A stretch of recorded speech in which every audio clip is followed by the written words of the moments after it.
오늘 우리에게 주시는 하나님의 말씀은 고린도 후서 5장 1절의 말씀입니다.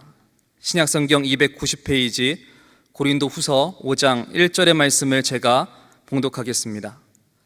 만일 땅에 있는 우리의 장막집이 무너지면 하나님께서 지으신 집, 곧 손으로 지은 것이 아니요 하늘에 있는 영원한 집이 우리에게 있는 줄 아느니라.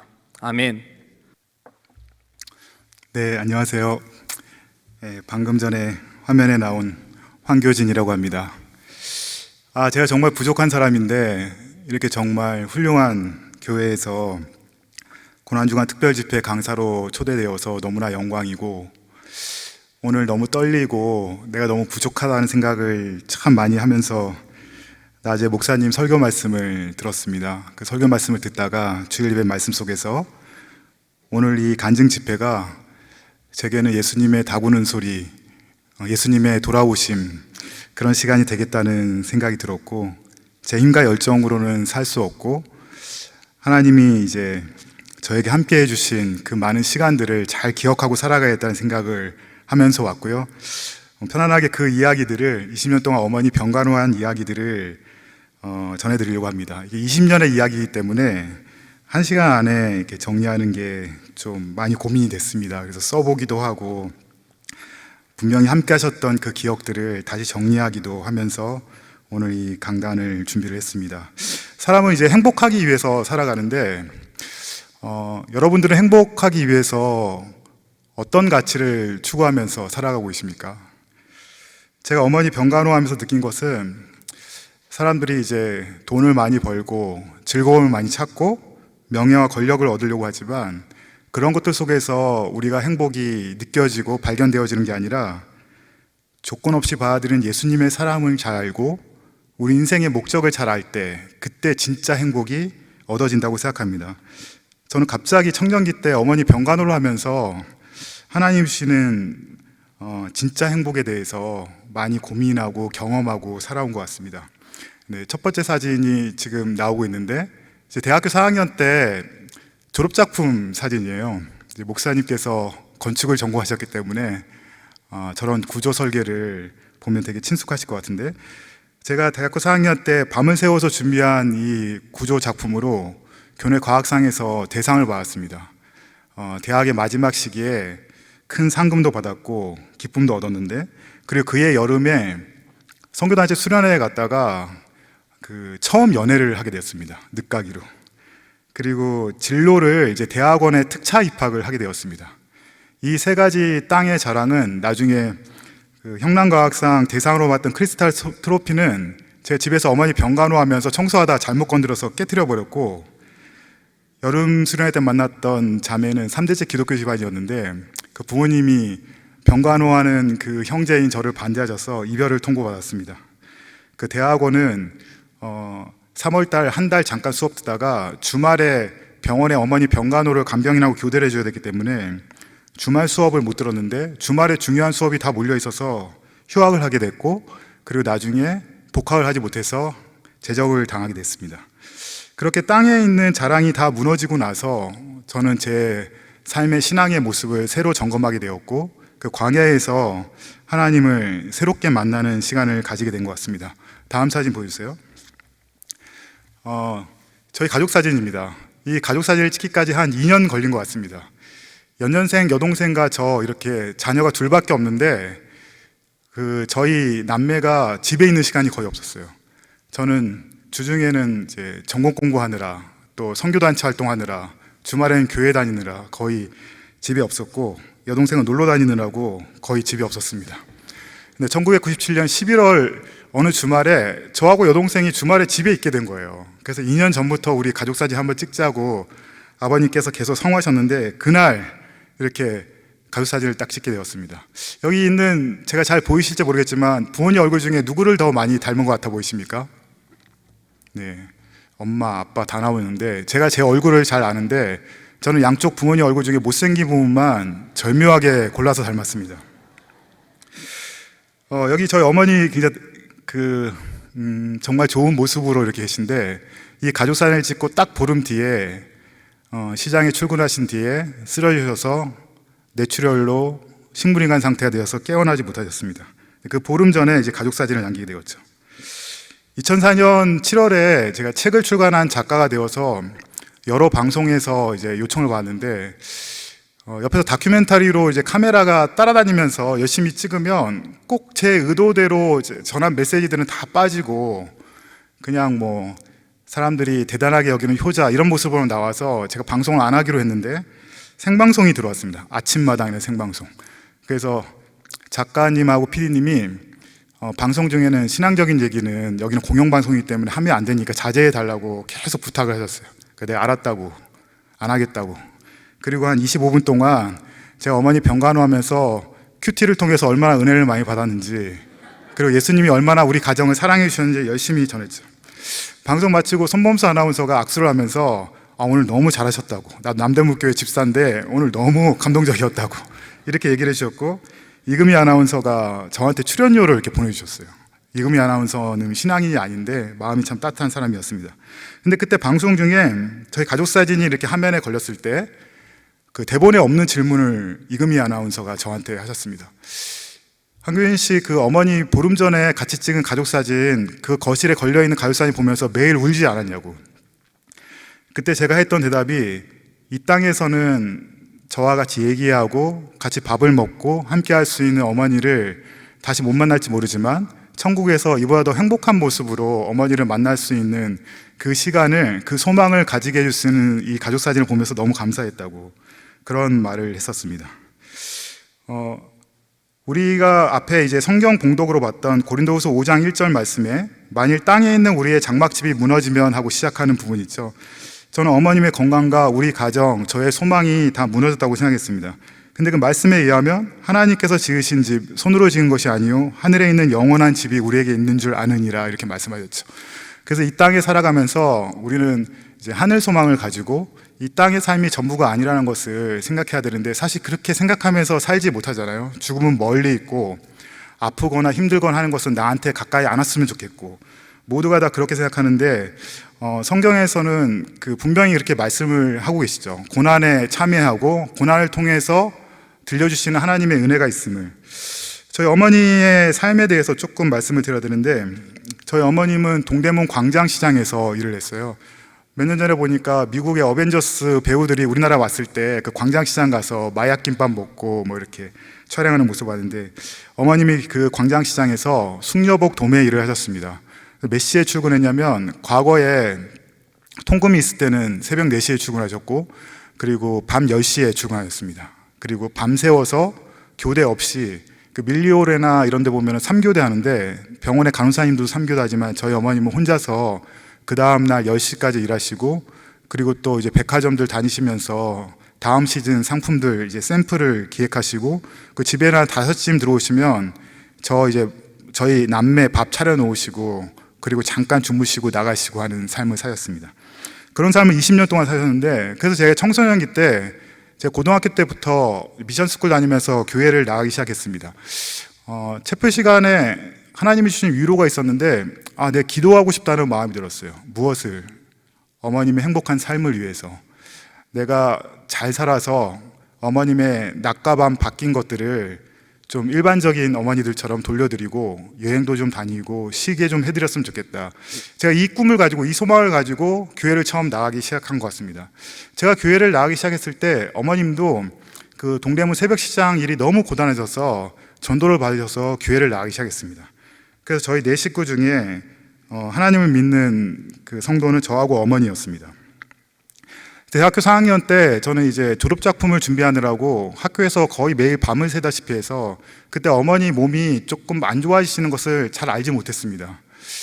11월 27일 날 IMF가 터지기 5일 전에 어머님이 가게에 늘 평소처럼 10시에 출근하셔서 한 11시쯤에 갑자기 의식을 한번 잃으셨다고 해요. 전조 증상으로. 그러면서 구토를 한번 하셨다고요. 사람이 머리가 굉장히 아프고 구토를 하면 분명히 뇌출혈을 의심해 봐야 되는 상황입니다. 저에게는 그런 상식이나 의학적인 그런 지식이 없었습니다. 그래서 어머님은 그때 이렇게 깨어나셔가지고 스스로 처음으로, 비가 오나 눈이 오나 가게 문을 닫은 적이 없었는데 처음으로 닫고 근처에 있는 큰 병원을 이제 택시 타고 가셨어요. 근데 그 병원 백병원 응급실에서 의식을 잃으셨습니다. 근데 저는 그때 이제 대학원 입학해놓고 졸업시험을 치고 있을 때였는데 어머님이 병원에 있다는 연락을 아버지에게 받고 택시 타고 가면서 별일이 없을 거라고 생각했어요. 왜냐하면 어머니하고 저는 하나님을 믿기 때문에 하나님이 다 도와주실 거라고.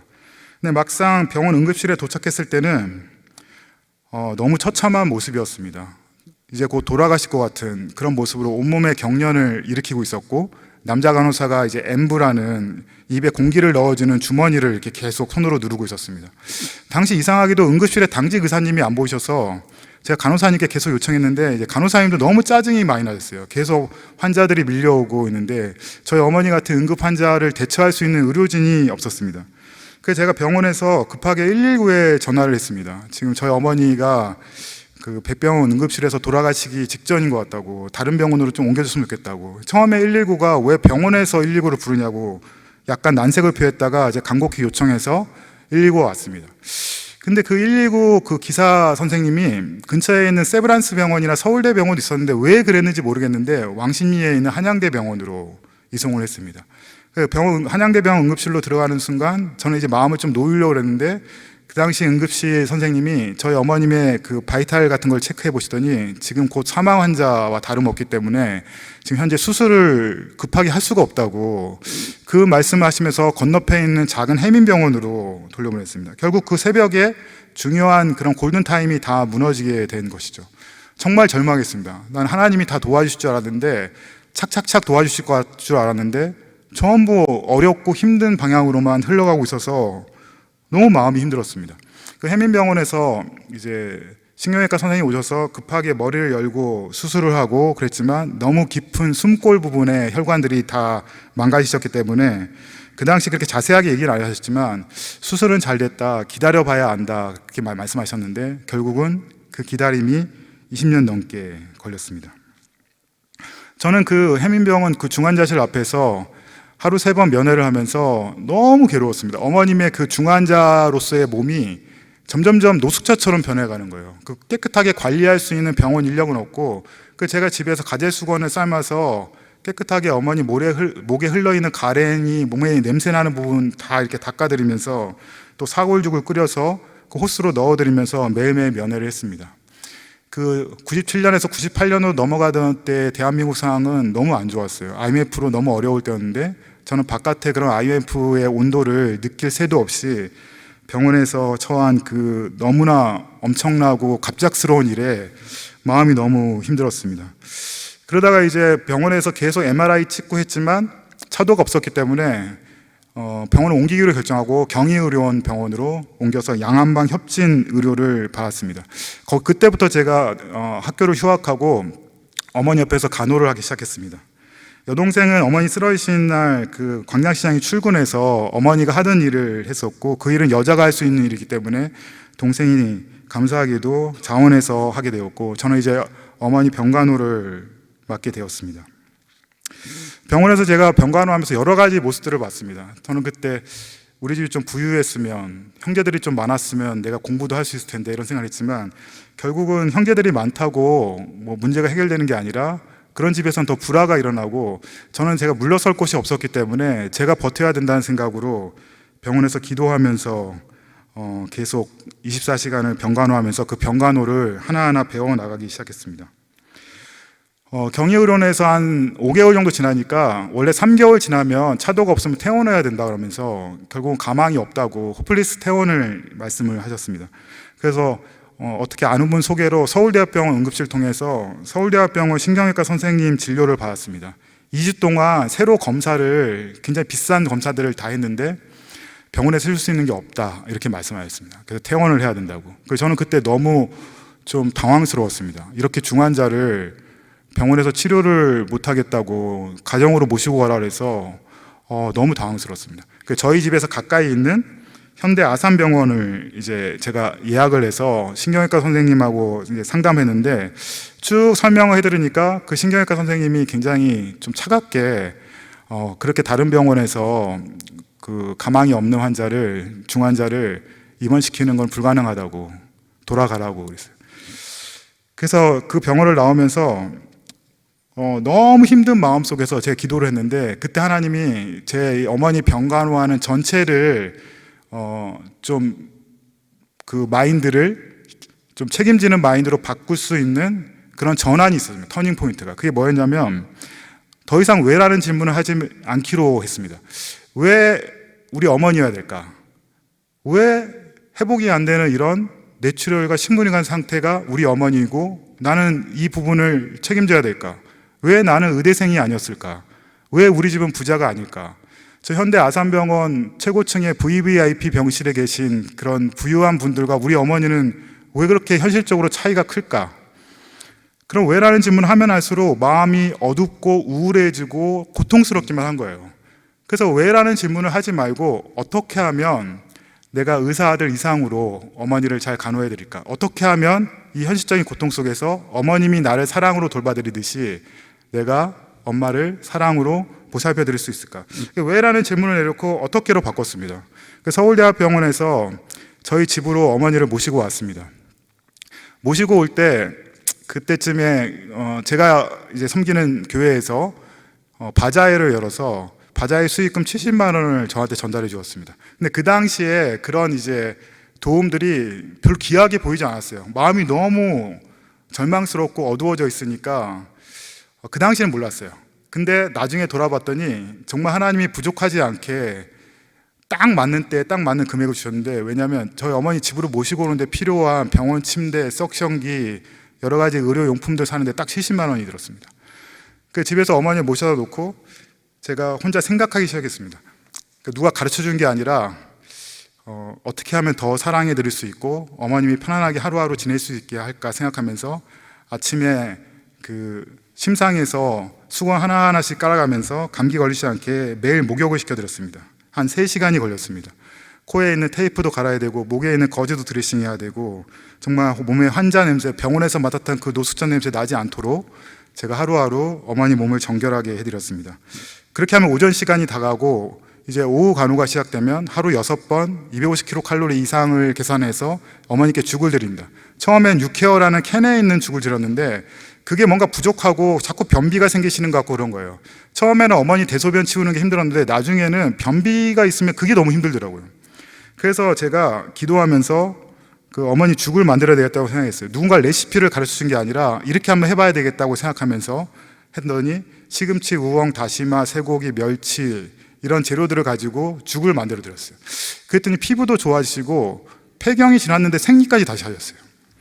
저는 그게 그 예수님 옷깃을 닿아야지 나는 혈루증인 줄 알았는데 제가 집에서 간호하지만 2주에 한 번씩은 서울대학교 가정간호사님이 오셔가지고 이렇게 혈압도 체크해 주시고 목에 있는 티캐뉴라를 이제 교체해 주시는 그런 부분을 하셨는데 저희 어머님이 가정에서 간호하는 중환자 중에 상태는 제일 위중하고 심각하지만 관리는 제일 잘 되고 있다고, 기적이라고, 이런 분들은 처음 봤다 그러면서 병이 낫지 않았지만 이렇게 집에서 중환자가 지내는 모습은 기적이라면서 서울대학교에서 이제 서울대 의대에서 사진을 찍어야 했습니다.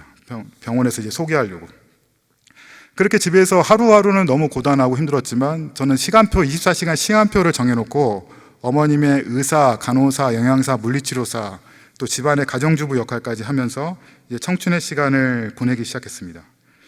저는 이 고통을 이렇게 견디면서 너무너무 감사했던 게 내가 말씀이라는, 성경이라는 그 광야에서의 지도와 나치판을 가지고 있다는 부분이었습니다. 절망 속에서 내가 바라볼 분이 계시다는 것들이 저한테는 너무나 큰 위로였고, 그게 왜라는 질문을 벗어 던지고 어떻게 하면 이 현실적인 고충을 견뎌나갈 수가 하는 질문으로 바꾼 하나님의 은혜였다는 생각이 듭니다. 그리고 시간이 흘러서 저의 기도 제목들이 하나하나씩 이루어지기 시작하는데 그 기도 응답들은 병고침의 그런 기적이 아니라 병간호하면서 하나님의 주되심과 다스리심을 믿고 인정하면서 살아가는 그런 기적이었습니다. 다음 사진요. 식물인간 상태 중환자 간호할 때 가장 힘든 부분은 석션이라는 건데, 그 다음 사진을 보여주시겠습니까? 목에 이제 기관 절제를 해서 티캐뉼라는 관을 삽입해가지고 계속 가래를 뽑아내야 됩니다. 정상적인 사람들은 자면서 또 살아가면서 침을 삼키지만 침을 못 삼키기 때문에 목에 가래가 계속 쌓이는 그런 어려움이 있는데, 그래서 암 환자 간호하는 것보다 더 힘든 부분이 계속 이 석션이라는 거, 석션기를 돌려서 해야 되는 거, 그리고 봄, 가을에는 정말 서서 5분에 한 번씩 계속 해야 되는 그 정신적인 그런 한계에 부딪힐 때가 많이 있었습니다. 많은 기자분들이 저한테 포기하고 싶은 적이 없었냐고, 한 번도 도망가고 싶은 적이 없었냐는 질문을 해요. 그 질문을 받을 때마다 어떻게 답을 해야 될지 모르겠어요. 하나님의 은혜인 것 같다고 저는 얘기를 합니다. 왜냐하면 제가 성경 말씀 속에서 가장 귀하게 받은 은혜 중에 하나가 다니엘의 새 친구 이야기였어요.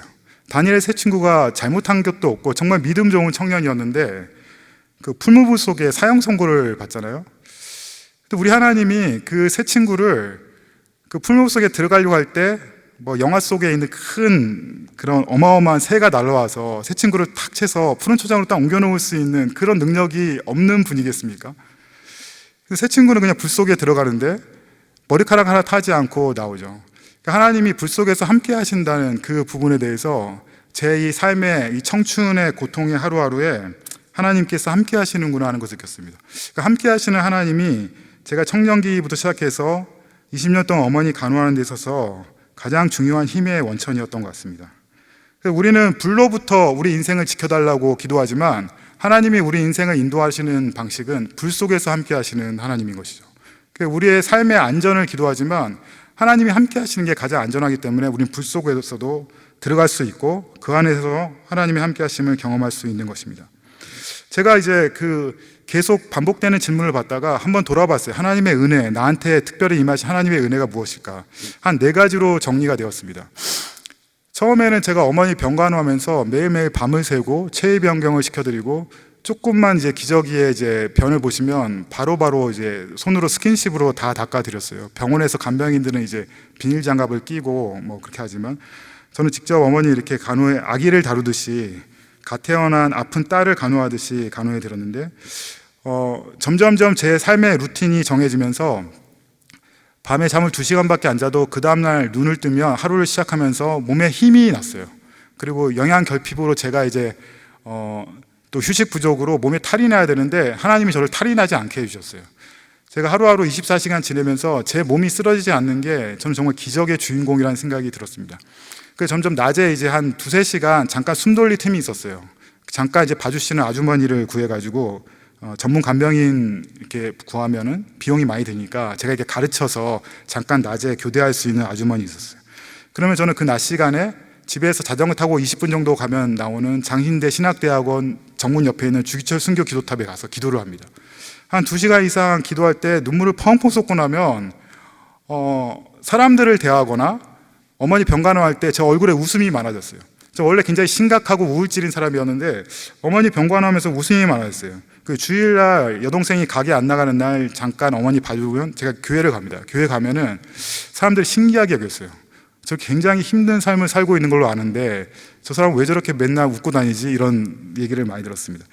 저의 은혜는 웃을 수 없는 순간에 기도하면서 많이 울었더니 삶에 있어서 많이 웃게 된 은혜가 첫 번째 은혜였던 것 같아요.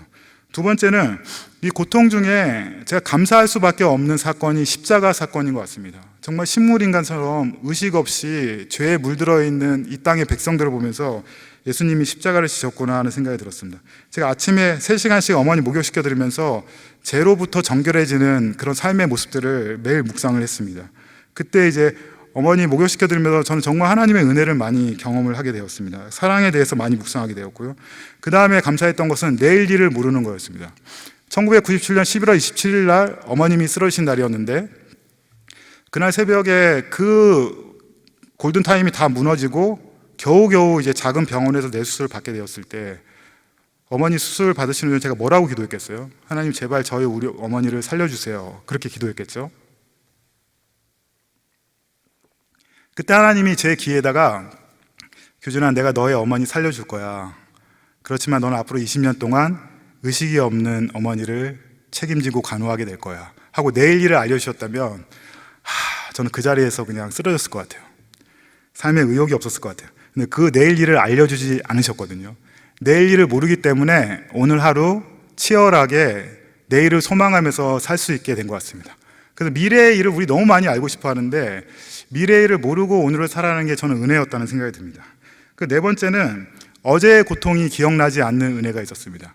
제가 집에서 7년을 병간호하고 그 8년째 경희의료원 옆에 있는 그 동안교회 청년회에서 간증을 해달라고 처음 요청을 왔어요. 제가 대중들에게 간증한 첫 교회가 2007년 그 6월경에 있었던 동안교회였는데, 이거 어떻게 이렇게 정확하게 기억하냐면, 그 동안교회를 찾아가는 그 길이 경희의료원에서 어머니 병간호할 때 제가 밤을 새고 낮에 잠깐 간병인을 쓰면서 집에 옷 갈아입으려고 아침에 내려오던 그 길이었거든요. 회기역까지 내려오면서 98학번 신입생들하고 이렇게 마주치는 거예요. 나도 98학번 대학원생인데 내가 지금 공부를 할 수 없고 어머니 병간호하고 잠깐 집에 가서 옷 갈아입고 다시 병원 와야 되는 그 인생이 너무 괴로웠습니다. 그 7년 전에 그 길을 똑같이 거슬러서 이제 동안교회 청년들을 만나러 가는데, 그때 그 고통이 하나도 기억나지 않는 거예요. 우리 삶 속에 어제의 고통, 그리고 한 달 전에 어떤 굉장히 억울하고 수치스러웠던 일, 1년 전, 7년 전 그런 큰 고통이 기억나지 않는 거는 정말 하나님의 은혜라는 생각이 듭니다. 우리가 예배 드릴 때 정말 깊은 하나님의 은혜를 체험하지 못하는 게 하나님으로부터 삐져 있거나 우리 마음속에 한이 있기 때문에 그런 것 같아요. 근데 제가 어머니 병간호하면서 돌아보니까 하나님은 제 과거의 고통들을 다 씻겨주셨다는 생각이 들었습니다. 기도하면서 많이 울고 현실 속에서 많이 웃고 고난과 고통 중에 감사하고 내일 일을 모르고 어제의 고통이 기억나지 않으니까 하루하루 어머니 병간호는 그 시간은, 제 청춘의 시간은 제가 지금 돌아보건대 정말 행복했던 시간이었던 것 같습니다. 오늘 하루하루를 사는 것이죠. 스탠리아워 교수님이 이런 말씀하셨습니다. 그분의 사모님이 우울증으로 굉장히 심한 그런 정서적인 아픔이 있었는데, 그분이 그 신자란 하나님 믿는 신자는 삶에 답이 없을 때 그 답이 없는 삶을 하루하루 걸어가고 살아가는 게 신자의 삶이라고 말씀하셨거든요. 제 하루하루의 답은 예수 그리스도지만 현실적인 답이 없을 때 그 답이 없는 하루하루를 살아가는 게 신자의 삶이라는 것이 제 마음속에 굉장히 깊이 와 꽂혔습니다. 그렇게 청춘의 시간들을 보내가고 있었죠. 그 다음 사진이요.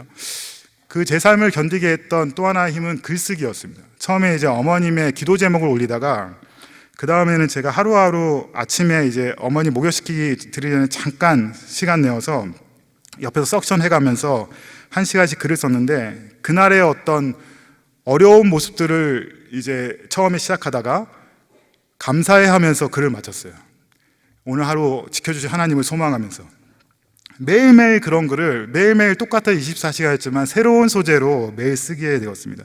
제가 특별히 글재주가 있는 사람도 아닌데 저 자신의 치유를 위해서, 또 이 삶 속에 하나님께 다짐하기 위해서, 신앙 고백을 하기 위해서 썼던 글이었는데, 그 글들이 저 자신을 치유하게 되었습니다. 모든 치유의 근원에는 사랑이 있는데 제가 글을 쓰면서 사랑을 배워나갔습니다. 점점점 제 홈페이지에 사람들이 많이 찾아왔습니다. 그 이름도 잘 모르는 유명하지 않는 크리스찬 청년이었는데 전 세계에 있는 많은 어렵고 힘든 분들이, 또 해외 한인교회에 계시는 사모님들 이런 분들이 찾아와서 글을 남기시고 메일을 주시고, 또 매달 어떻게 저희 집 주소를 알아가지고 100불씩 보내주시기도 하시고 막 그랬습니다. 저희 어머니 집에서 병간호하다가 여러 가지 곤란한 문제가 터질 때마다 기막히게 해결이 되었는데, 제가 어머니 죽을 이렇게 아까 만들어 드렸다고 했잖아요. 그 죽을 이제 냉장고에 딱 넣어서 보름 동안 이렇게 드리는데 냉장고가 너무 낡아서 문이 안 닫히는 거예요. 그래가지고 죽이 다 쉬는 거예요. 근데 그 미국에 있는 한인교회 사모님이 제 글을 매일 보시면서 위로를 받으셔가지고 한인교회 상황이 너무 안 좋았는데 이제 제 글 통해서 힐링을 받으셨대요. 그러면서 매달 100불씩 보내주시니까 제가 할부로 그 당시에 이제 양문형 냉장고를 샀습니다. 그리고 여름에 어머님이 자꾸 열이 오르시는데 보니까 그 방 안 기온이 너무 더워서 또 환자가 있으면 문을 계속 열어놓을 수 없고, 그러니까 그 벽걸이 에어컨을 또 할부로 샀습니다. 어느 날 교회에서 청년들이 되게 힘들 때마다 저희 집에 와가지고 이제 용기를 얻고 가는데, 왜 저희 집에 와서 용기를 얻고 가는지 모르겠지만 임원들이 힘들 때마다 한 번씩 와서 저한테 그랬어요. 야, 너네 집은 이상하게 가전제품이 자꾸 새 걸로 넣는다고. 너 뭐 어디서 돈 버는 거 있냐고 물어봐요. 그래서 난 돈을 안 번다. 근데 하나님이 다 채워주신다. 참 신기하다고 막 그렇게 얘기한 적이 있었습니다.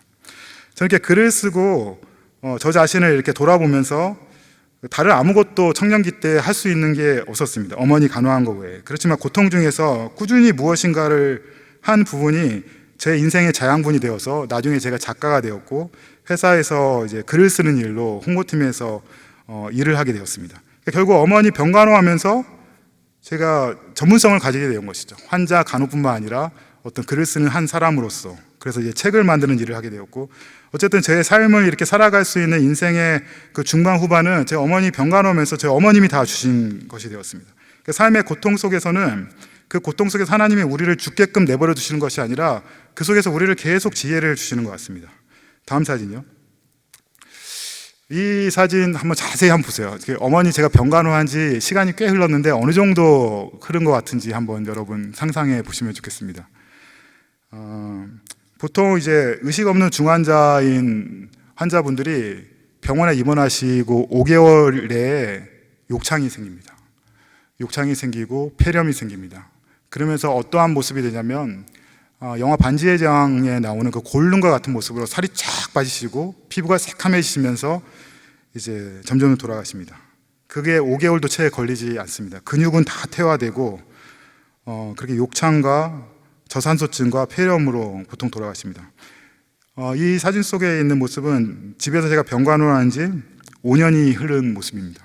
5년 동안 청년기 때 어머님을 24시간 돌봐드리면서 전 옆에서 숟가락으로 밥을 먹었지 젓가락질을 해본 적이 없어요. 왜냐하면 무슨 소리만 조금 이상하게 들리면 바로 석션을 해야 되고 기저귀를 확인하고 몸에 체위 변경해드리고 또 계속 하루에 이제 필요한 식사를 공급해드리기 위해서 제대로 밥을 먹어본 적거나 잠을 자본 적이 없지만 그때마다 하나님이 저를 지켜주셨다는 생각이 듭니다. 저희 교회에 의사분들이 많이 계세요. 한 번은 이제 저보다 나이가 2살 많으신 의사 형님이 집에 오셨습니다. 다른 이제 의대 간호대 다니고 있는 그런 청년들하고. 근데 저한테 제 어머니 모습을 보더니 이건 의대에서 가르쳐 주는 것으로 불가능하다. 이거 아트다. 이렇게 얘기해 주셨습니다. 예전에 저는 내가 왜 의사 아들이 아닐까? 그 왜라는 질문을 했는데 그 왜라는 질문을 할 필요가 없었던 것이죠. 그리고 저희 어머니 구역 집사님들이 1년에 한 번씩 목사님하고 신방을 하러 오십니다. 집에 와서 제가 이제 어머니 이렇게 이 사진이 이제 아침에 3시간 목욕시켜 드리고 나면 늘 아기처럼 이렇게 새근새근 주무시는데 모습을 보더니 저희 어머님이 환자 같지 않고 본인들이 환자 같다고, 저렇게 목에 있는 호스와 코에 있는 콧줄 떼면 그냥 편안하게 주무시는 모습하고 똑같은 것 같다고, 정말 행복한 어머니군요 하셨어요.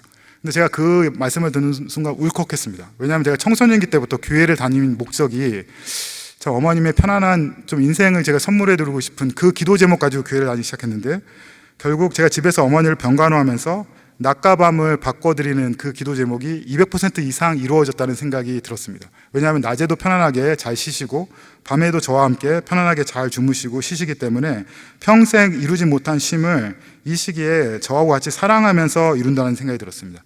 여러분, 그 사랑의 본질이 뭐라고 생각하십니까? 하나님의 사랑을 헤세드라고 얘기하시죠. 제가 그 헤세드를 이렇게 책을 읽고 묵상하다 보니까 그 말 안에는 책임진다는 의미가 있는 것 같습니다.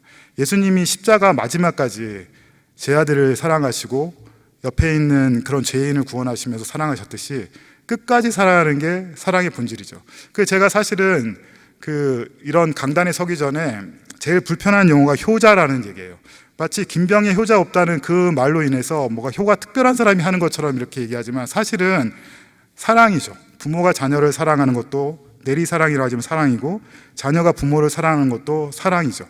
근데 그 사랑 안에 있는 중요한 본질적인 속성은 끝까지 책임지는 것 같습니다. 그래서 아가서에 사랑은 죽음처럼 강하다고 하는데 왜 죽음처럼 강할까 묵상해 보면 책임지기 때문이라는 생각이 들었습니다. 그래서 제가 청년기 때 저는 그 책임지는 사랑을 어머니를 통해서 배우고 하루하루 적용해 나갔던 것 같습니다. 다음 사진이요. 또 하나 이제 기억에 남는 일들은 돈 문제였어요. 이렇게 간호를 오래 하다 보면은 정말 경제적인 문제만큼 심각한 문제가 없는데, 제가 돈 문제에 자유로워진 몇 가지 사건들이 있었습니다. 현대판 하나님이 주시는 만나를 경험하게 된 일이었는데, 그 일일이 다 말씀드리려면 정말 시간이 부족하고, 기억에 남는 2가지 일이 있었는데, 저희 어머님이 그렇게 정말 이렇게 큰 보험 같은 걸 들어놓지 않으셨어요. 살짝 들어놓으신 보험이 있었는데 그 보험금의 보상금이 한 4천만 원 정도 됐습니다. 근데 그 보험사에서 어머니 그 보험 보상금은 지급 불가능하다고 이렇게 얘기를 했습니다. 그래서 왜 그러냐 그랬더니 평상시에 두통이 있었던 질병이기 때문에 어머님이 들어놓은 이 보험금은 재보험이라고 해요. 재해가 아니라는 얘기였어요. 근데 저희 가정에는 가정재해인데 보험회사에서는 질병으로 이렇게 생각하면서 보험금 지급을 거절하고 있었습니다. 저는 그때 그럼 어떻게 해야 되나 했더니 보험사에서 소송을 하라 그랬는데 그 소송을 하라는 목소리가 너무 자신감이 있었어요.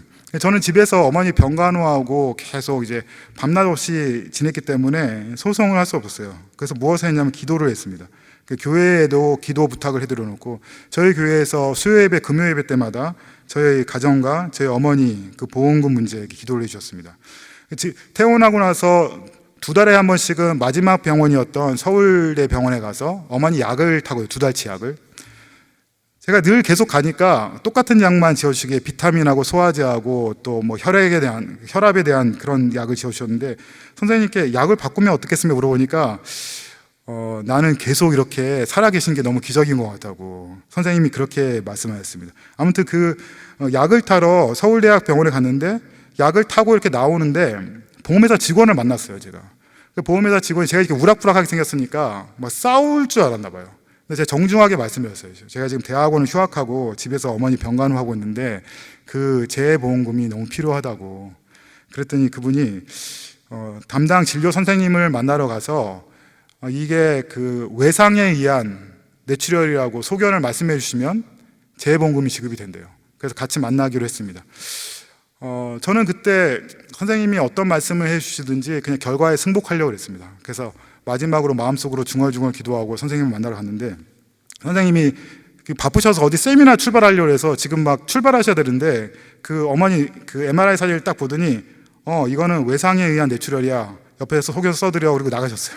그래가지고 그 보험회사 직원이 반론을 제기할 틈도 없었어요. 그래서 옆에서 인턴 선생님이 벌써 이제 소견서에다가 외상에 의한 뇌출혈을 써서 주셨어요. 그리고 나서 이제 병원에서 나오면서 그 보험사 직원이 이 보상금은 꼭 드려야 되는 보상금인 것 같다. 진작에 못 드려서 죄송하다 하면서 오히려 저한테 사과를 하더라고요. 그러니까 그 받기까지 저와 우리 교회에서의 기도가 한 3개월 가까이 걸린 것 같습니다. 그 3개월 만에 보험금을 받아서 집에서 제가 의사 간호사 역할, 그 병원비 역할을 다 하고 있었기 때문에 어머니 병간호하는데 또 생활비로 잘 썼습니다. 그리고 제가 집에서 병간호한 지 한 1년쯤 지났을 때 복학을 하지 않으면 이제 제적이 된다는 통보를 받았습니다. 근데 저는 그때 건축구조대학원을 복학하지 못하는 거에 대한 아쉬움이 하나도 없었습니다. 저는 그 당시에 이제 어머니 병간호를 계속하면서 하나님이 저한테 다른 꿈을 주실 거라는 생각이 들었습니다. 근데 아까운 게 하나 있었어요. 그게 뭐냐면 입학금이었습니다. 입학해놓고 수업도 거의 뭐 듣지도 못했는데 그게 그냥 다 날아가니까 어머님이 힘들게 애써서 일하신 그 수입으로 그 당시 그 공대 대학원 등록금이 한 500만 원 가까이 됐어요. 그 입학금이 날아가니까 한번 학교를 한번 찾아가서 이제 제가 이제 자퇴서 내고 그리고 대학원 교무과 가서 한번 사정해 봐야지 하고 마음속에 기도를 했습니다. 절반만이라도 꼭 돌려주기를 그렇게 기도하고 교무과에 찾아갔습니다. 근데 그때 방학 중이라 교무과 직원이 2시에 퇴근하고 없다고 이렇게 보냈었는데 제가 오전에 어머니 이렇게 목욕시켜드리고 하느라고 오전에 제가 어디 외출을 못했어요. 그래서 한 4시쯤에 왔는데 문이 열렸어요. 안에 남자 직원이 한 분 계셨어요. 그래서 제가 방금 전에 자퇴서를 냈고 입학을 했지만 수업을 거의 못 들었다. 그래서 등록금 좀 돌려달라 그랬더니 그분이 안 된다 그러면 네 감사합니다 하고 나오려고 했거든요. 근데 돌려줄 수 있다 그렇게 얘기했어요. 그래서 오히려 제가 궁금해서 물어봤어요. 어떻게 돌려줄 수 있는 건데요? 그랬더니 제가 오기 바로 전주에 그 교육부에서 공문이 왔는데 지금 IMF 이후에 가정 경제가 회복되지 않고 있기 때문에 등록금 문제를 학교 위주로 처리하지 말고 학생들 위주로 처리하라고 공문이 왔대요. 그래서 당신이 등록금 돌려받는 첫 번째 대학원생이라고 그래서 그래서 얼마를 줄 수 있습니까? 그랬더니 이미 입학을 했기 때문에 그 입학에 대한 수속비 빼고 수업료만 돌려줬대요. 그 수업료가 딱 입학금의 절반이었습니다. 제가 그 얘기를 듣고 나오면서 마음이 어땠을까요? 마음이 너무 안 좋았어요. 다 달라고 기도하고 오는 건데 내가 왜 절반만이라 돌려주길 뭐 이런 기도를 했을까? 기도는 크게 해야 되는구나 하면서 굉장히 유쾌하게 집으로 왔습니다. 감사하게. 그럼 제가 뭘 느꼈냐면 지금 이 시대에도 하나님이 다 보고 계시면서 필요한 만나를 공급해 주시고 고통 중에 있는 자녀들과 함께 하신다는 그 은혜를 느꼈습니다.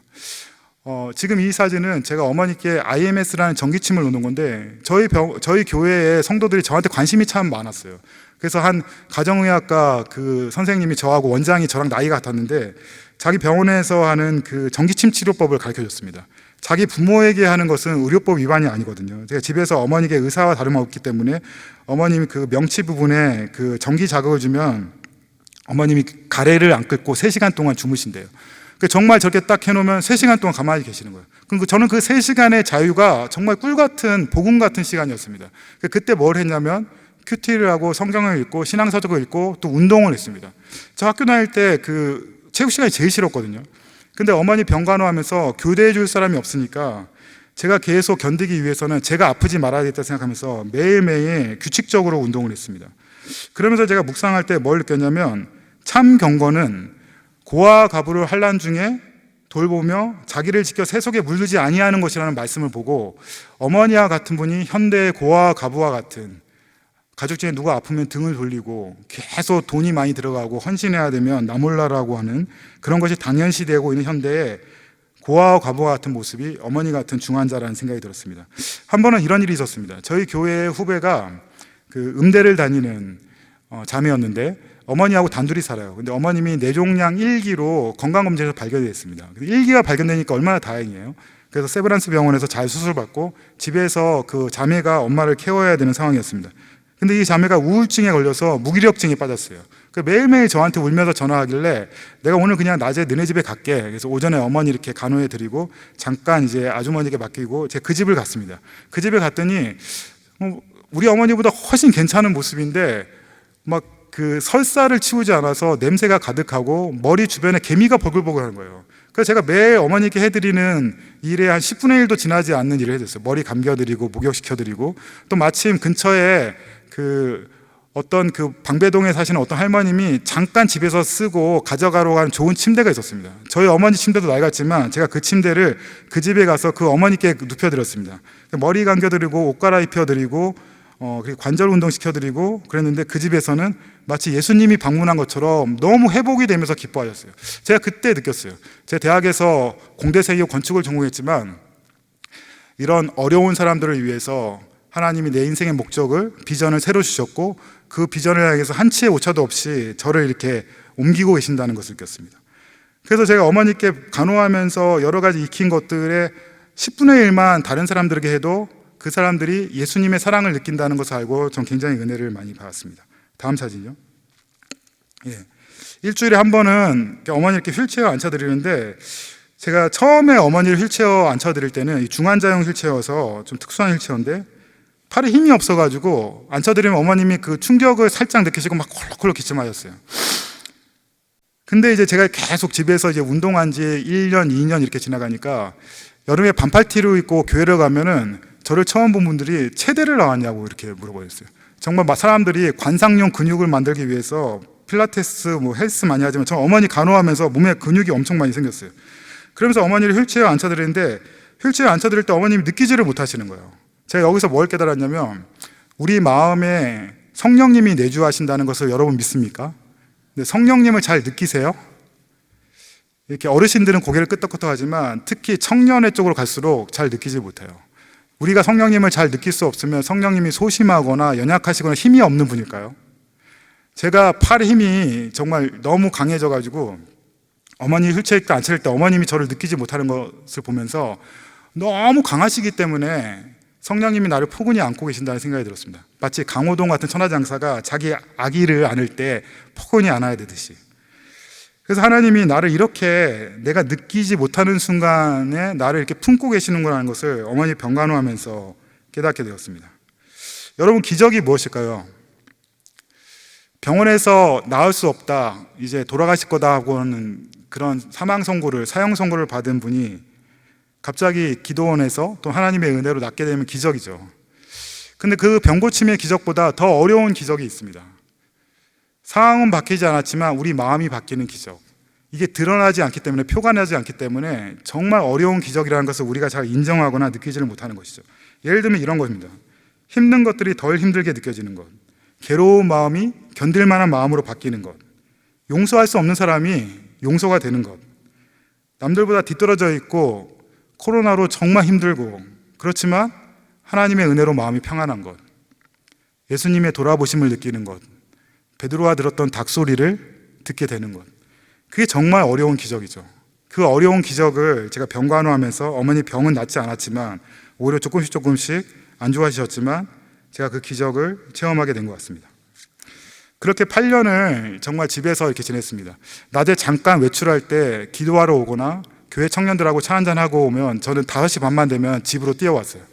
그 간병 잠깐 도와주는 아주머니 퇴근시켜야 되기 때문에. 그래서 교회에서 저를 신데렐라 맨이라고 불렀어요. 정해진 시간에 맨날 집으로 달려간다고. 그런 인생을 8년 동안 살았을 때 우리나라의 그 일반 문학 출판사 중에서 전직 대통령 아니면 재벌 회장님 회고록 쓰는 그런 걸로 이제 돈을 많이 번 한 출판사가 제가 쓴 홈페이지 글을 보고 책을 같이 하자고 이렇게 했습니다. 다음 사진이요. 그게 이제 2004년 7월에 낸 어머니는 소풍 중이라는 책입니다. 제가 왜 제목을 소풍 중이라고 했을까요? 소풍은 즐겁잖아요. 기대가 되고 그리고 다시 돌아오고 만나고. 제가 어머니 병간호하는 그 삶의 여정이 소풍이라는 생각이 들었어요. 정말 즐겁고 행복하고 기대가 되는 시간. 만약에 제가 믿음이 없었더라면 어머니는 의식불명 중 뭐 이렇게 나갈 수도 있었을 거예요. 하지만 우리 삶이 하나님이 주신 은혜 가운데 고통 중이지만 저는 소풍이라고 생각이 들었습니다. 8년째 그런 정말 유명한 사람들만 이렇게 책을 내는 회사에서 책을 냈을 때 그해 여름에 유영철 살인 사건이 터졌습니다. 사회가 너무 흉흉했습니다. 그때 언론사들이 앞다투어서 저의 어머니 병간호한 그 7년 동안 그 식물인간 상태의 어머니 돌본 청년의 이야기에서 기사를 내줬습니다. 전 몰랐는데 나중에 제 주변의 사람들이 제가 3, 4일 동안 검색어 1위에 있었다 그래요. 원래 검색어 1위는 좀 나쁜 짓 하신 분들이 올라가 있잖아요. 그래서 되게 좀 당황스러웠습니다. 여러 방송 매체에서 다큐멘터리를 찍고 싶다, 뉴스에 출연해달라 그랬습니다.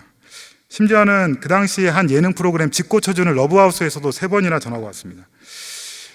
내가 건축공학과인데 왜 방송국에서 우리 집을 고쳐주냐고 전 다 거절했습니다. 왜냐하면 세상에서 유명해지는 게 제 삶의 목표가 아니었기 때문에 저는 그냥 어머니 병간호하는 그 일상의 이야기들로 하루하루 믿음을 가지고 살아가는 그 삶을 계속 여행하고 있었습니다. 다음 사진이요. 하지만 그때 제가 감사했던 것은 그 남동생이 20년 동안 우울증 치료를 받고 회복이 안 됐었는데 제 책을 읽고 마음이 밝아졌다. 교회에 나가기 시작했다. 또 사회복지사들이나 이제 병원에서 일하시는 분들이 환자분들이나 이렇게 전도할 때 남자를 원하세요, 여자를 원하세요 물어보고 남자를 원하면 제 책을 주고 여자를 원하면 지선한 사랑이라는 책을 주었다 그래요. 그 읽고 사람들이 다 회복이 됐다고. 그래서 사실 이선 씨가 유명해지기 전에 그 화상 입었던 그 힐링의 아이콘이 된 그 자매를 아시죠? 지금 한동대학교 교수를 했는데 아주 오래전에 저하고 이렇게 인터넷상에서 홈페이지 상에서 남매였어요. 제 책에 추천사를 써주었고 그리고 지금도 가끔씩 연락을 하고 지내는 그런 자매입니다. 다음 사진이요. 책의 마지막에 8년 만에 2번째 가족 사진을 찍었습니다. 여기 보시면 어머님이 앉았던 자리에 여동생이 앉고 여동생이 가게에서 일하다가 그 한 1년쯤 지났을 때 우울증에 걸렸어요. 그래서 동생에게 너는 시집을 가고 너 인생을 살아라. 그냥 편안하게 오빠한테 맡기고 가정을 꾸려라 해서 아이러브스쿨이라는 동창회 사이트에서 만난 그 매제랑 결혼해서 2 아이를 낳아서 살고 있습니다. 그 여동생이 있었던 새로운 매제가 들어왔죠. 여기 가운데 그 제 모습이 있는데 저희 집이 그 탈모 그 유전자가 있거든요. 근데 전 머리에 그 머리 빠지지 않았어요. 7년 동안 굉장히 혹독한 시간을 지냈는데 흰머리도 나지 않고 또 머리에 오히려 윤기가 막 흐르고 어깨도 되게 멀어지고 얼굴 피부도 좋아졌습니다. 성경에 그 여호수아서에 아모리 족속하고 전쟁할 때 하나님이 그 기브온의 해를 멈추시고 아얄론과의 달을 멈추잖아요. 하나님이 제 인생의 청춘의 시간을 멈춰주셨구나 하는 걸 알았어요. 왜냐면 제가 하나도 안 늙어가지고 저도 너무 놀랐습니다. 그 주변에서도 제가 나이를 얘기하면 되게 동안이라고 얘기합니다. 근데 현실적으로는 제가 폭삭 늙어야 되는데 안 늙은 거예요. 저 거기서 무엇을 느꼈냐면 행복은 우리가 부유해서 여러 가지 헬스케어 하면서 느껴지는 것이 아니라 마음에 어떤 집을 짓고 있느냐, 내 삶의 시선이 무엇을 바라보고 있느냐, 그게 진짜 행복이라는 생각이 듭니다. 다음 사진이요. 그렇게 이제 책을 내고 이제 많은 사람들을 만났습니다. 많은 공동체를 얻게 되었죠. 저를 위해서 기도하고 또 제 삶을 통해서 힘을 얻은 많은 분들이 많았습니다. 제가 이런 광야 속의 삶을 살아가게 된 중요한 원천은 그 믿음의 공동체 때문이라는 생각이 듭니다. 중년 이상의 삶이 되면 갱년기가 들면서 마음이 굉장히 힘들고 우울해지고 고립감에 시달리게 되잖아요. 저는 그 시기에 교회 공동체의 사랑이 정말 필요하다는 생각이 듭니다. 나를 공감해주고 내 이야기를 들어주고 목사님의 설교 메시지를 통해서 나를 돌아보고, 저는 그 어머니 병간호하면서 그 믿음의 공동체를 통해서 따뜻한 위로를 받고 격려를 받고, 저희 교회 식구들은 뭔가 맛있는 거 먹으면 이거 나중에 교진 형님한테 사줘야 되겠다, 이런 사랑의 마음을 가지고 있었대요. 그래서 제가 나중에 아내를 만났을 때 제가 데이트 리더십을 가지고 맛집을 많이 데리고 왔어요. 왜냐면 우리 교회 청년들이 저를 막 사줘가지고 제가 다 꿰고 알고 있었거든요. 어쩌면 그런 데이트 능력자로 제가 결혼에 성공했는지도 모르겠습니다. 광야에서 하나님을 만날 때는 그런 풍성한 유익이 분명히 존재한다는 것이죠. 그 다음에 이제 저의 인생에 이제 새로운 전환점들을 하나님이 많이 주셨는데, 다음 사진이요. 제 책을 읽은 어떤 기업체 대표께서 저 보고 싶다고 그랬습니다. 그래서 만났더니 연세대학교에서 기독교 기초 수업을 가르치시는 김정주 교수님이었는데, 그분이 대성그룹의 2세 자녀분이었습니다. 그분의 여동생은 그 성주 인터내셔널 그 패션계 대표하시는 분이었습니다. 그 가족이 저를 만나고 싶다 그래서 만났더니 이제 어머니 병간호 하면서 회사에 와서 일을 하라고 저를 이제 특별하게 채용을 주셨습니다. 제가 회사에서 했던 일은 회장님의 연설문을 쓰는 일이었습니다. 대통령의 연설문을 쓰는 분들이 계시듯이 기업체 회장의 연설문을 쓰는 담당자들이 스피치 라이터가 따로 있었는데, 정말 거기에 대한 훈련이나 연습을 해본 적이 없는데, 제가 있기 전에는 그 경북대학교 경영학 박사님이 하셨습니다. 회장님은 하버드 대학을 나오신 분이었습니다. 근데 저 회장님이 제 연설문을 봤더니 너무 감성적이고 따뜻해서 좋다고 이렇게 얘기하셨습니다. 제가 그때 뭘 느꼈냐면 7년 동안 백수로 지내다가 갑자기 회사에 취직이 되었는데, 어머니 병간호하면서 제 생각을 참 많이 했거든요. 그 생각의 힘, 생각의 근육이 저 회사에서 이렇게 일을 잘 할 수 있는 사람으로 만들어주더라고요. 우리 자녀들을 키울 때 좋은 명문대를 가서 좋은 스펙을 쌓아서 얘가 잘 취직해서 살 거라는 믿음보다는 이 아이가 하나님이 누군지, 예수님이 어떤 분인지 잘 깨닫고 나 자신이 하나님 앞에서 어떤 존재인지 그 깨닫는 게 생각의 힘을 키우는 것 아니겠어요? 그래서 우리 아이들 너무 이제 성적에 연연하지 마시고 수련회 잘 보내시고 신앙생활 잘하고 예수님이 어떤 분인지 알려주는 데 집중하시면 나중에 그 아이의 생각의 힘이 하나의 사회의 구성원으로서 잘 살아갈 수 있는 자양분이 될 것이라고 전 제 삶의 경험을 통해서 믿었습니다. 그렇게 2004년에 제가 책을 낸 작가가 되었고 2005년에 취직을 하게 되었습니다. 그 다음에 어려운 문제가 있었어요. 제가 이거는 절대 제 삶에 불가능할 거라고 생각했던 거 뭘까요? 네, 결혼. 그 다음 사진이요. 저 아내를 어떻게 만났냐면, 아내가 어떤 제 인터뷰 영상을 보고 자원봉사를 하고 싶다는 마음을 가졌대요. 그 교회 그 샘물 호스피스 원주희 목사님 예배를 드리면서 호스피스 봉사를 하고 싶었는데, 호스피스 봉사는 직장에 안 다니고 나이가 좀 있으신 교회에 이제 약간 연세가 있으신 집사님들, 권사님들이 주로 있고, 저희 자매는 그 당시에 직장생활 하면서 그 호스피스 봉사팀이 들지 못하니까 본인이 자료를 찾다가 제 영상을 보게 된 거죠. 그래서 저희 어머니 병간호를 자기가 호스피스 봉사하고 싶었던 마음으로 섬기고 싶다고 저한테 이제 메일을 보내왔습니다. 그래서 제가 어머니 병간호 돕는 일은 천천히 하고 같이 차 한잔 합시다. 그래서 같이 만나서 대화를 먼저 나눴습니다.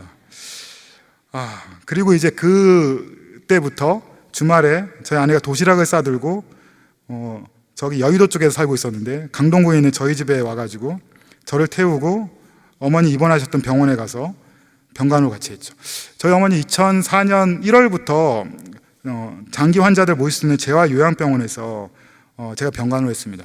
병원에 가보면 제가 7년 동안 집에서 병간호했기 때문에 제 눈에 보이는 것들이 너무 많았습니다. 제가 눈높이를 낮춰야 됐고, 병원에서 할 수 없는 것, 그리고 병원에서 하지 못하는 것들을 제가 가서 이제 의료진들에게 양해를 구하고 해드리고 왔습니다. 그래서 제가 가보면 엉망으로 돼 있다가 제가 한 반나절 정도 간호하면 어머니 얼굴이 평안해지세요.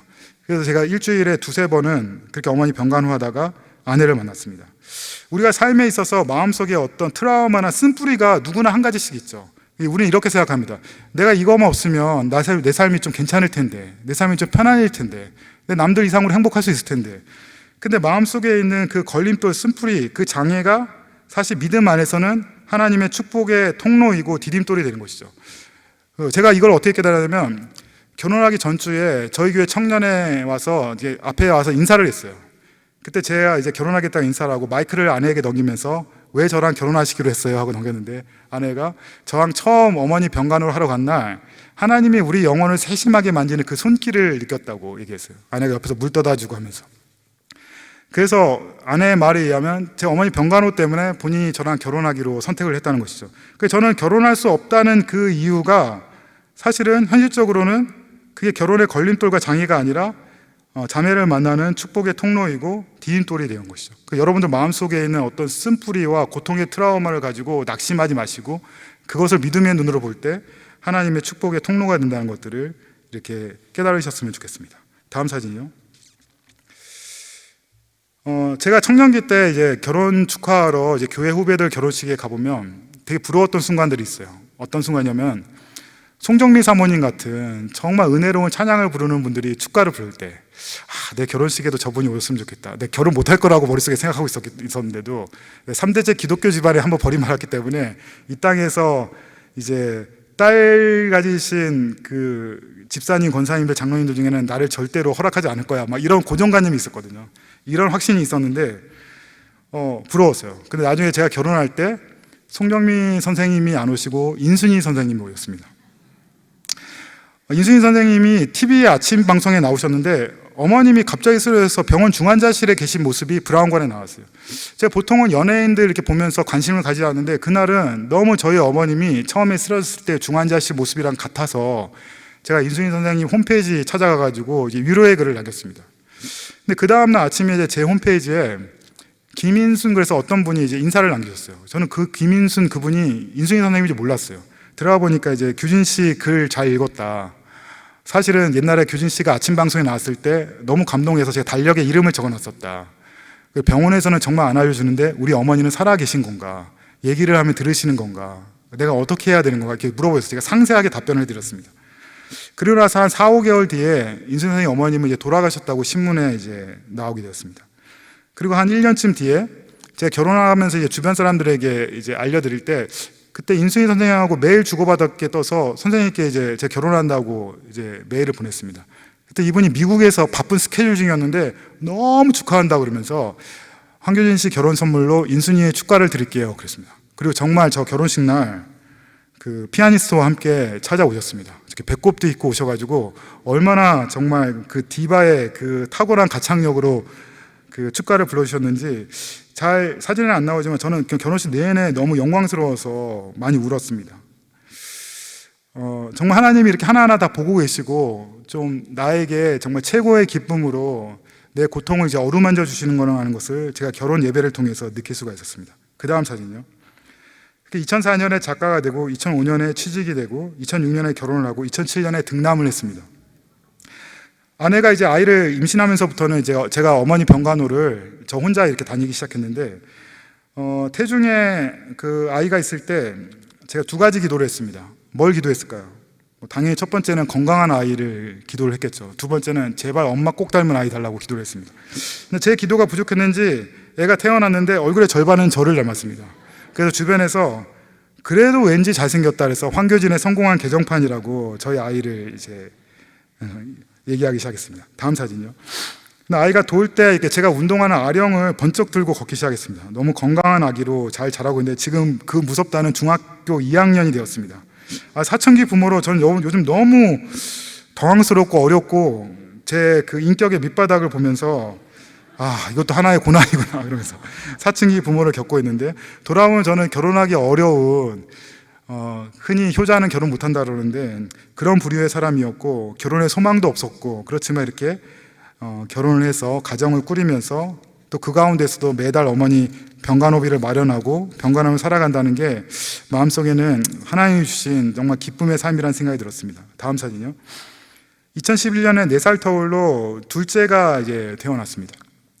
둘째가 아내 뱃속에 있을 때 산부인과에서 그 아이 머리에 물이 차 있고 그래서 뇌성마비로 태어날 거라고 이렇게 얘기했습니다. 병원에 큰 병원은 옮겼지만 똑같이 그렇게 얘기했습니다.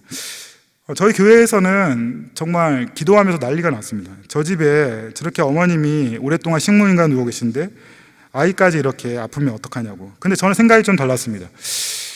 뭐 건강하고 정말 수려한 외모에 좋은 대학을 이렇게 보내면서 자녀가 잘 살아가게끔 양육하는 거, 그거 정말 필요하죠. 하나님이 우리에게 주신 복이라는 생각이 듭니다.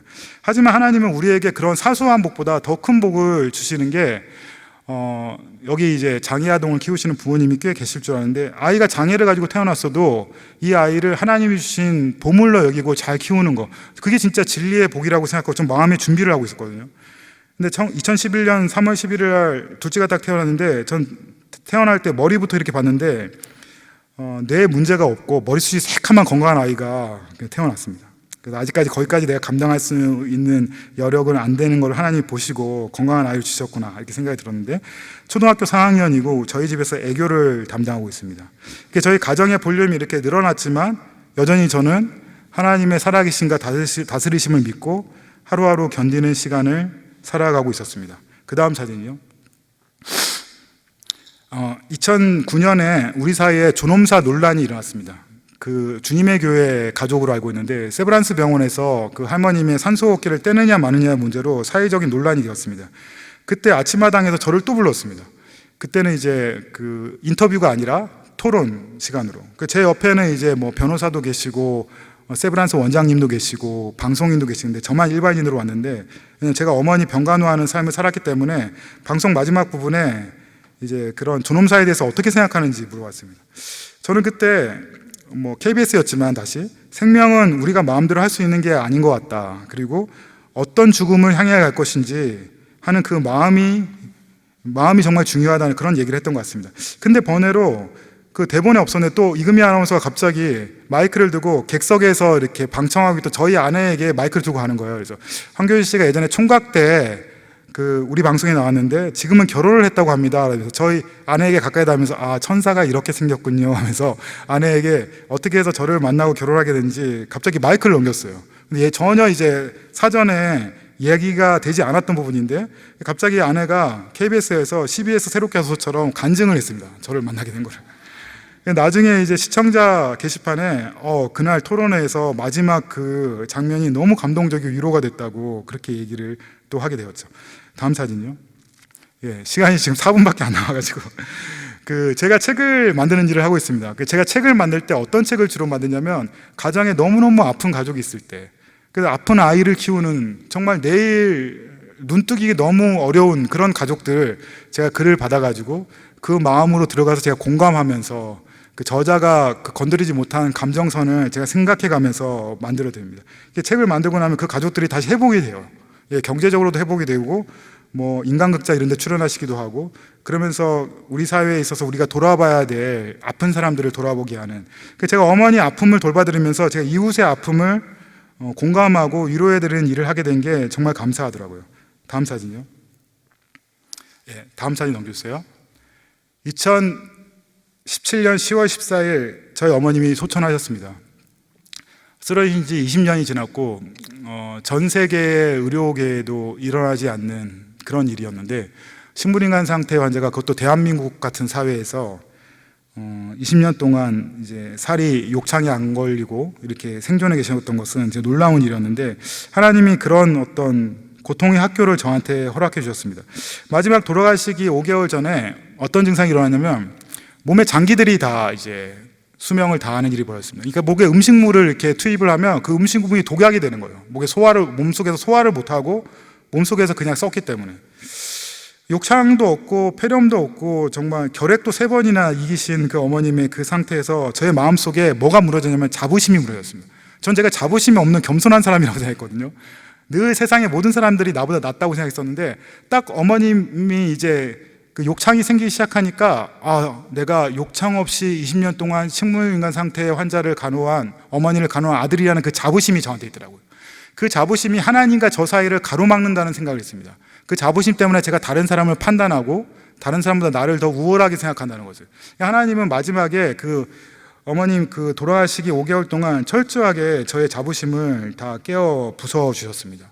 그리고 이제 병원에서 이제 더 이상 이제 어머님이 이제 몸의 균형을 잃고 당장 내일이라도 돌아갈 수 있으니까 준비하라고 한 얘기를 들은 지 5개월 후에 하나님이 어머니를 불러주셨습니다. 제 생에 있어서 가장 은혜가 깊었던 예배는 어머님의 장례 예배였습니다. 왜냐하면 부활을 묵상했기 때문에.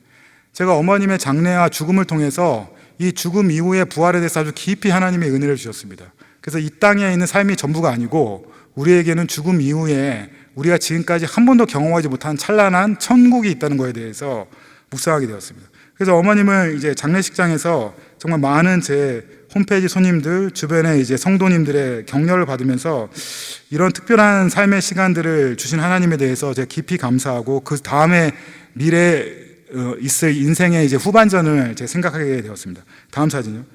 어머니 돌아가시고 한 달 뒤에 고용노동부에서 주최하는 2017년 소셜벤처 아이디어 경연대회라는 게 있었습니다. 제가 여기에 이제 어떤 공모를 했냐면 중환자 가족들, 그러니까 낫지 않는 환자 가족의 그 마음을 정서적으로 잘 위로하고 그리고 지금 준비해야 될 거 앞으로 필요한 것이 무엇인지 알려드리고 그리고 격려하고 하는 그런 것들 하겠다 그랬어요. 심사위원들이 그게 비즈니스 모델로 되겠느냐고 그러면서 처음에 이제 면박을 줄 줄 알았는데 제가 이런 아픔을 가지고 이런 일을 하겠습니다 그랬더니 이렇게 박수를 쳐줬습니다. 그래서 저는 그냥 본선에만 나가면 되겠다 생각했는데 최우수상을 받고 상금도 받게 되었습니다. 그 이후에 저의 삶은 그 집안에 이제 아픈 환자가 있고 너무 힘든 분들 가끔 제가 간증하고 나면 그 다음에 이제 들으신 분들 중에 연락을 주세요. 어떻게 해야 될지 모르겠다고. 그래서 제가 이렇게 말씀해 드렸는데 제가 그 판을 인생에서 깔기 시작한 것이죠. 다음 사진 보시면 그래서 제가 그 창업 지원금을 국가로부터 받아가지고 고려대학교 산학관 안에서 그 중환자 가족을 위로하는 그런 이제 컨텐츠를 준비하면서 치매에 대한 생각을 많이 하게 됐습니다. 우리 사회에 앞으로 치매가 계속 많아지고 치매가 정말 우리 가족의 그 정말 미래를 파탄나게 할 수 있는 그런 부분인데 그런 뇌질환 환자 가족들에게 치매를 미리 준비하는 것. 선진국에서는 초등학생들한테도 이제 치매 인식 교육을 하거든요. 근데 우리나라는 정말 주변에 많은 치매 환자들이 이제 발병을 하고 있는데도 불구하고 발병 전에는 관심이 없고 발병 후에는 정보가 없습니다. 그래서 그런 이제 인식 개선, 미리 치매나 뇌출혈 이런 부분에 대해서 우리가 상식적으로 알아야 될 것을 제가 팟캐스트 방송으로 이제 전달하는 일을 하게 되었고요. 그 다음 사진 보시면 그 환자 가족들 쉬지 못하고 자기가 이제 평생 동안 이렇게 읽어놓은 것들 다 잃어버리고 사회 구성으로서 이제 일도 못하게 되면서 이제 환자 가족하는 분들을 이렇게 모셔서 치유 콘서트라는 것도 했습니다. 그래서 생명보험사하고 콜라보를 하기도 했고 금천구청과 함께 협업해서 그 치매 가족들 모아서 이제 강연도 하고 공연도 해드리고 그리고 그분들의 이제 고민들을 정신과 의사 선생님께 상담을 받기도 하고 그러면서 이제 그 좀 더 이제 국가가 할 수 없는 일들을 제 삶의 아픔을 가지고 다가서는 일을 하게 된 것이죠.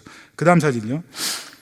보통 이제 우리 한국 사회에서 할머니, 할아버지 손에 자란 그런 아이들이 많은데 여기 있는 이 자매도 할머니 손에서 자라서 지금 대학원을 다니고 있는데 할머니 치매 때문에 너무 힘들어하는 거예요. 그래서 직접 찾아가서 같이 상담해 주는데 표정이 되게 밝습니다. 왜냐하면 그 아픔을 먼저 겪었기 때문에 진정성 있는 위로로 함께 다가갈 수 있었던 것이죠. 예, 그리고 마지막 사진 띄워주세요. 예, 시간이 지금 다 됐는데 저는 어머님이 돌아가시고 나서 그 이후의 삶을 지금 살아가고 있는데 이제 코로나도 갑자기 오고 참 마음도 많이 힘들고 돌아보니까 제가 어머니 병간호했던 그 28부터 48살까지가 참 여러 가지로 하나님의 은혜 속에서 행복했던 시간이었던 것 같습니다. 그 고난학교를 졸업하고 나서 지금은 이제 하늘을 봐도 봄꽃을 봐도 우리나라 강산을 봐도 이렇게 아름다웠구나 하는 것을 지금 새롭게 알게 되었습니다. 저는 이제 담임 목사님과 같이 건축을 전공했는데 전 지금 계집도 못 짓습니다. 전공 다 잃어버렸고요. 그렇지만 하나님이 제 인생을 우리 마음에 어떤 집을 짓느냐, 마음의 집을 지어드리는 영혼의 건축가로 부르셨다는 생각이 들었습니다. 그게 이제 보이는 집, 제가 예전 건축을 전공해서 우리 어머니를 위해서 정말 멋진 러브하우스를 지어드리고 싶었지만 그런 인생을 살아왔다는 생각이 들고 우울하고 힘들고 괴로워하는 그런 사람들이 많은 이 땅에, 이 시대에 마음의 정말 진리의 사랑의 재료로 집을 지어드리는 그런 인생으로 하나님이 인도해 주셨다는 생각이 들었습니다. 요즘 정말 많은 고민도 되고 정말 제가 경제적으로도 너무 힘들고 또 아이들 키우면서 또 여러 가지 인생의 그런 지점들에 대해서 고민도 많고 하지만 이렇게 지난 20년의 시간들 이렇게 돌아보면서 남서은호교회에서 이렇게 정리하면서 제가 너무 많은 위로를 받았고 예수님이 저를 향해서 얼굴을 돌아봐 주신다는 그런 마음을 받게 되었습니다. 제가 먼저 이렇게 위로를 얻게 된 것이 너무나 감사를 드립니다. 기도하겠습니다. 사랑의 주님, 우리의 처한 고통이 주님을 더욱 의지하고 깊이 만나는 기쁨이 되게 해 주시옵소서. 교회와 주님을 이용해서 나의 욕망을 실현하고 채우려는 마음에서 내가 아무것도 아니라는 것을 깨닫고 전적으로 주님께 의존하는 정직한 믿음을 갖게 해 주시옵소서.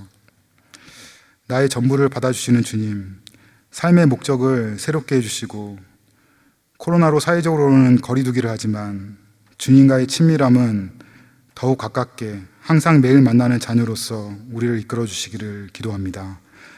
고난주간 특별 집회를 통해서 많은 아프고 힘든 마음이 상하고 영혼이 병든 성도들이 하나님께 나와서 치유받고 위로받고 은혜 안에서 강건해지는 그런 역사가 일어나기를 간절히 기도합니다.